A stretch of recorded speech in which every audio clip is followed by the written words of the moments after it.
You're listening to the Good Question Podcast with Richard Jacobs. Our goal is to make each of our guests exclaim, that's a good question. I don't know the answer. Because when that happens, it means you, the listener, may be inspired to learn more beyond the interview and to ask great questions yourself that lead to new insights. In this podcast, we cover historical and current anthropology, comparative religion, and history. Welcome, and let's get started. Hello, this is Richard Jacobs with the Good Question Podcast. My guest today is Steve White. He's a former CFL player who rebuilt his life from neurological collapse by creating what he calls the Brae 100. We're going to talk about his journey, which involves a heck of a lot of resilience. So welcome, Steve. Thanks for coming. Yeah, pleasure to be here. Appreciate you being here. Well, tell me, so a CFL player, I didn't have any background. What is that? What kind of activity was it? That's a Canadian Football League. I played football. Okay. Yeah, I played quarterback. But I always tell people I had the best career is my first concussions were before that. And I had a significant concussion where I was knocked out for like 12 hours before that. And so by the time I got to CFL, I look back and laugh now for a few years. And there was a movie with Will Smith where he was a doctor that studied concussions in the NFL and the AFL. And I'm sure in Canada the same thing happens. So how many... Truth is, it happens even way before. What you find out now is it's not about longevity of play that causes it. You can have it from college. So it's usually getting a major concussion, they get called set, which they really can't do anymore. But in our day, you get a concussion in the first half and they say, can you go back in? Obviously, the answer is always yes. And that's when you really response to your brain. So, yes, I have a longevity and that movie is real. I lived it. I see some of my friends that have committed suicide it's a tough battle. The thing about it is that your emotions are the first things to go. Then when it takes that, you guys going crazy or something, but it's really, the emotions start to go. You have a tendency to not have any relationships that you can hang on to, even business. I always feel like I work with a lot of players now. You hear them talk and they can't finish the set. So even it's down to that. It's like nothing. They can't finish anything. And all that stuff starts to go. And then, I don't know, for me, when I was about 35, I started having blackouts. And then those turned to more like seizure episodes. And then by the time I was about 50, I started having seizures pretty much, every week to 10 days. And, life falls apart. So, yeah. But what do you mean the emotions go first? What happens? Well, you watch TV, you watch football players. I don't want to name names, but there's one pro player who's Stanford grad, Super Bowl type player. And all of a sudden, they have him on TV. He's kind of banging the door of his ex-wife's house and he's freaking out. And you're going, that's him? He's like, what is he doing? It's like, you see all these weird, uncontrollable emotions. And a lot of times it's anger, but a lot of times it's depression. I have this is not scientific, but my own just empirical, research watching guys I work with, feels like the younger they get, the more it's more erratic emotion. And it seems like the guys that really has a long career usually have the real, I don't know how to say it, just kind of that ticked off look and nothing works for them. And they just have this kind of really bad attitude. And everyone says, oh, this guy's really a jerk. See, is this part of what people go through? And I actually believe it really is. Sometimes a lot of players. So when does it start to manifest? Right after play or the big years? Manifest in different ways. Like right after, if I look back, again, hindsight's 2020, but I look back, I was a different person after my major concussion. And not that there's anything wrong. I'm not trying to put other people down, but for me, I had never drank. I wasn't that guy. I was the guy who's Mr. Discipline. I saw that change clear back in college. And it was like, I didn't even have people say, that's Steve White? You acting like that? It's like, so some things seem to manifest very soon. And for me, I also almost broke my neck in the concussion I had. So I had nerve damage and that would kind of come and go where my throwing arm, all of a sudden I couldn't throw the distance I normally threw. My left arm would go numb a lot of the time. So you have some things that are manifesting very soon, but it seems like the parts that, they would term CTE, although they can't say CTE until a person actually passed away, but let's say post-concussion syndrome, the more dramatic seizures, blackouts, those things seem to take a longer time period. So does this syndrome come out while people are still playing, or does it take years? Is everything all quiet and all of a sudden it starts coming out? How do people first experience it and when? Well, I guess that wouldn't be the expert to say that, but from my experience, you see people, look at, or what's his name, Hernandez from New England. He's only 23, 24, and he's got signs a $50 million contract. Everything looks great in life, and then he shoots and kills a friend. and just also acting like this total gangster, all this stuff, and ends up committing suicide at jail. And when they tested him, yeah, he had advanced CTE at 23. So does that mean he probably started getting CTE at 16? I don't know. I mean, I don't know, but that, I can kite in for San Diego. Yeah, he same thing. First round draft pick from Miami, just doing great. Everything's going great in his life, and he rapes a 70-year-old woman. And it's like, he's married, good-looking guy, everything, nice kid. What? He's just out of the blue. That's what I mean by erratic. So it does happen to players very young, but most of the time it seems to be something that starts to happen later in life. That's crazy. So you work with players that have these problems. Like, at what point do you start working with them? Well, I wish we worked with them before they had the problems, because I really think we ran into some things that can make a huge difference. But for me, how it started was I got to the point where I just couldn't function. I started to realize, I basically just screwed up my life. Everything that could be screwed up was screwed up. And I was having seizures all the time, major depressed, hit the bottle a lot. You'll start a lot of players, that's always the truth. And I pretty much got to a point where doctors couldn't give me more seizure medicine, couldn't be on more antidepressants. And basically they would say, there's nothing more we can do. And I kind of got to this point where it's like, okay, I either go cry in the corner or I got to find a way to fight. And I had one guy named Carl Cadwell who, for some reason, he just said, hey, why don't you fight so you could do something about it? It's not that he did everything to save my life as much as just one person to breathe in. And so I started to fight, and I started spending hours and hours researching things around the world. I always tell people my expertise is that I don't have an expertise, because what it does is it allows you to look at everybody. There's so many people with transcranial flow biomodulation. They'll say, that's the fix. And I would say, well, it helped. Another guy would say, hyperbaric chambers, that's it. And I'd say, okay. I look into it, and well, it seems to help. And so I started looking at all these different modalities, if you will, and therapies. And I started saying, you got to stack it. You got to do them all. You got to do everything. It's not what you do in the clinic. You and I have a clinic now. So I tell people, it's not what you do the 2 hours in the clinic. It's the other 22 hours a day. So you have to have this total reverse of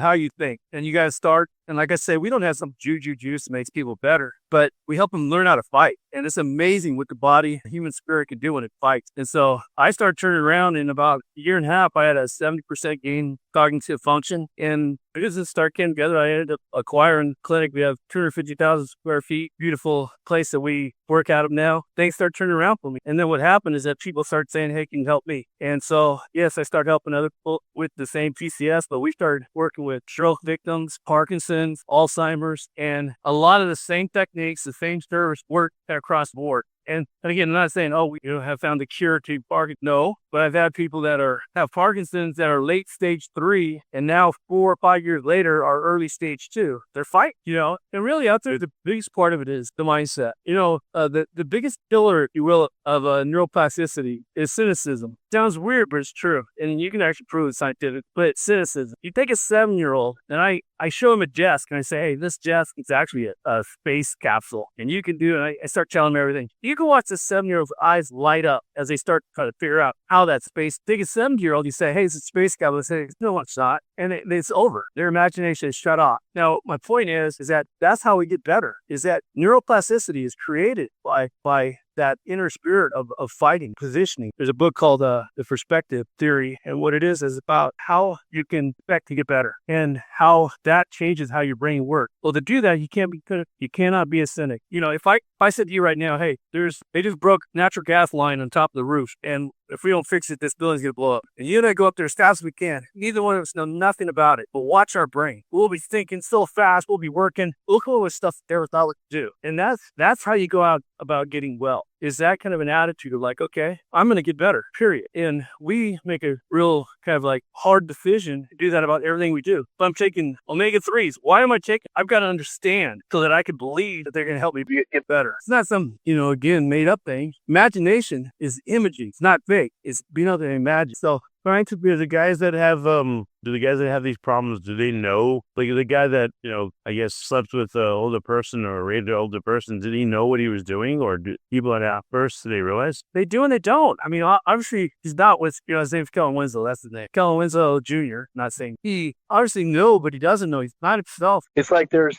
just like this turn off of reality. And it happens all over. I mean, Dr. Amen did a research of people in jail for violent crimes and found that like 80% or something like that of the people show positive effects or positive signs for CTE. Why are they all there? Why do they think the way they think? So it's a bigger problem in our world than we know. Yeah, that's crazy. So it's like a determination. I'm going to get better and that's it. I'm going to figure it out. And that helps a lot of people. Yeah, but it's got to be real. It's not that candy, just have a positive attitude to get better. It's like taking things, real treatments, real therapies, and understanding why they're going to make you better. And then, yes, being determined to use them to get better. How many people have you helped to engage in these therapies, and do most of them get better to various degrees, or are there some that just are beyond hope? Like, what have you seen in the statistics? Yeah, we're actually just starting new research with University of California, San Diego, to kind of put numbers on what we do. But I can tell you that, majority of the people that we work with get better. Now, I work with even terminal patients, so get better to me isn't always victory, but it's learning to thrive in what you have. And even myself, I'm 65. I still have all the problems. You caught me right now out on a run because I'm training like I always am, because it's how I fight. So It's a real relative term to say get better. But we'll say we have stroke victims that I have one guy I'm so proud of. He's like 4 years old and he couldn't really walk, couldn't really talk. His arm wasn't working. And now his arm works. He walks, talks, and he went back to work. So there are some really fun cases like that. That's good. I was going to say on numbers, we probably deal with at least a few hundred here. But our program, we have a protocol called Brae 100. And I was bound in turmeric when I was really sick there. It was so expensive. You go to some clinic, there was one I was going to, it was $6,000 for 2 weeks. Like, I'm supposed to do this? I can't even where to live. Ours, we have a thing called Brae 100. It's very inexpensive and always free if you can't afford it. And what it is, program to help you. You don't have to come to my clinic. Basically, the software helps you fight and do it at home and stay in a community of support where people help you. We have an AI called Brae AI that calls you every day, sees how you're doing, and it can take that information and give it to your doctor and give it to your coach, teammates. It's a really fantastic program. And I truly believe that if people get on that program, they're going to thrive in their situation. Yeah. Well, it's really cool. So what's involved in your Brae 100 program? You have the AI that you said call them, do like a welfare check. How you doing today? What other activities are in it? Yeah, it's more than a welfare check. What it is it goes through a deal where it asks you a lot of questions. You can load your medical information in it. I like to say your health information, which is more than just your medical. All that information is kept private. It's HIPAA compliant, but it's kept private by you. You can decide what doctor gets this or doctor gets that. You're in control of your own health. It doesn't just call me and say, well check. It could call me and say, hey, it's Tuesday. Last Tuesday, you did 15 miles. What are you going to do? It has a memory, remembers everything that you're doing. I can say, now I can take to my doctor's appointment and say, sum up what the doctor just said, and it tells you what the doctor says. And it says, then a week later, it says, remember, your doctor said you're supposed to be doing this now. So it's really a companion coach. And then the program itself, from your questions, it develops a program specifically for you around what your time is that you have to do, where you're out in your quest, if you will, and everything from nutritional to what you should be doing working out. It's not about, like me, I like to bust it really hard to do a lot of physical things, but we have clients that, I have a client just today who she wants to be able to play with her kids for her grandkids when she's 90. That's her goal. So she's not out running 300 miles or anything. She's doing things to keep her flexibility or structure. In the program, it will customize around who you are, what your desires are. Right, that's great. How many people you have been through the program so far? How many are you working with? Well, that's a relative term because we've done the Brae 100 for a couple of years. But the software is coming out like February 1. So we use it. I get his trials that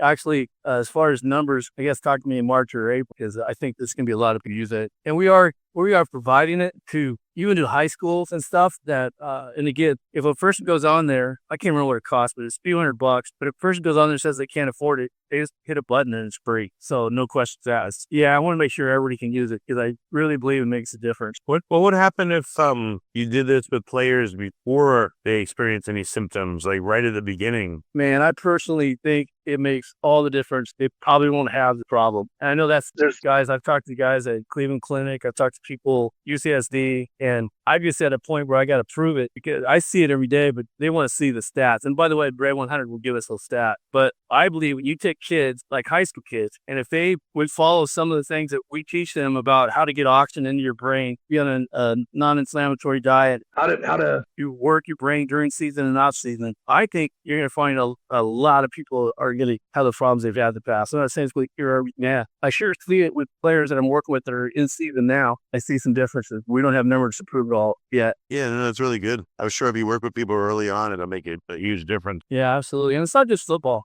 soccer. Now they're finding out just like headshots in soccer. Kids in general. I mean, the thing about this is just getting a chance to get oxygen in your brain, get the right thinking process, learning how to look at life differently. I think we already have a pretty robust children's program now, but I'm revamping it to probably triple it because it's always sold out. I really believe children is going to be a huge difference for them. Yeah, no, that's great. So is there going to be an open enrollment type thing? You said February software is ready, and then you're going to start promoting it? Yeah, we're going out through a lot of different organizations, but it'll be available online. Okay. So like people should go to the App Store and look for the Brae 100, BRAE. BRA, yeah.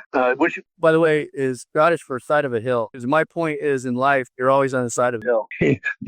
Everybody gets on these programs and they think there's this plateau. Like, I'm going to lose 100 pounds and then everything's going to be great. It just doesn't work that way. Life keeps going. So you're either going up the hill or you're going down the hill. So that's why we call it the Brae. But yeah, Brae 100. I think it's Brae100.com. You can get it there, and then I'm sure it'll be in the App Store. Well, it will be in the App Store as well. Okay. Well, very good. Well, thanks for coming on and sharing your story. And it's really great that you have this software. So, we're talking January 2026, so just a month away by the time listeners are listening now. And, encourage them to check it out because their son or daughter is in sports, any contact sport, or if they're in any position where they've fallen and gotten any head injuries. It sounds like it's definitely something they should look into. Yeah, I would say anybody with the chronic illness, period. I really believe that. But anything that's causing cognitive decline, but just chronic illness, if you want to learn how to thrive in the situation you're in, you should really check out the Brae 100. Excellent. Well, Steve, thank you so much for coming on. I appreciate it. Yeah, my pleasure. Thanks, bud.